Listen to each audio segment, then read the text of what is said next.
नाज़रीन, प्रियालो ऐं भरपासे वारनि इलाइक़नि में मेवनि जो बादशाह अंब तयार थी मार्केटुनि में अची वियो आहे। लॉकडाउन सबबि एक्सपोर्ट बंदि हुजण करे आबादगार वापारी तोड़े पोरियत परेशान आहिनि। इन हवाले सां रिपोर्ट करे रहियो आहे अब्दुल कयूम शेख।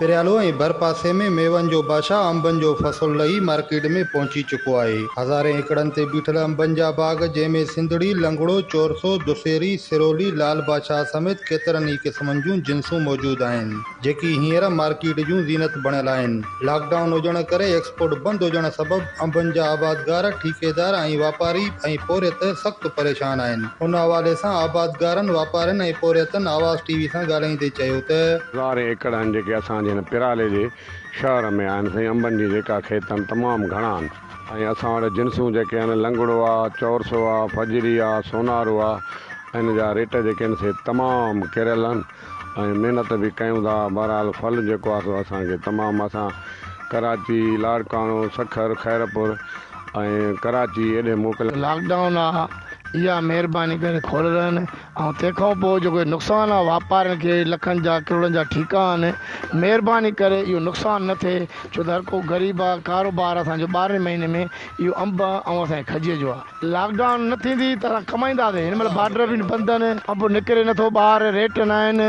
महिरबानी करे लॉकडाउन खोलियो। लंगड़ा, चोरसा, फजरी, सिरोली, अनोटोल, बादाम सुर्ख, लाल बादशाह, 12 नंबर चोरसो, ये सभु मुस्तल हज़ारे एकड़नि जे अंदाज़ आहिनि। असां वटि भला भला बाग, भला भला अंब। ईअं हैदराबाद, नवाबशाह अंब न पुॼे असांजे अंब सां। असां हर साल हिते ईंदा आहियूं मज़ूरी करणु अंब जी सीज़न में।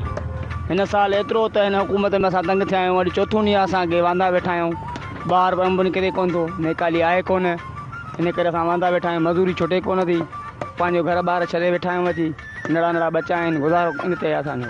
हर साल ही असां अंबनि जी पटाई करे ऐं गुज़र सफ़र कंदा आहियूं, पंहिंजे बच्चनि जी रोज़ी कंदा आहियूं। जीअं त माना हिते अंबनि जी एतिरी माना न आहे हलत चलत जो माना असां हिते रोज़गार करे सघूं। ॾाढो तकलीफ़ में ऐं ॾुखियो वक़्तु पाए गुज़ारियूं।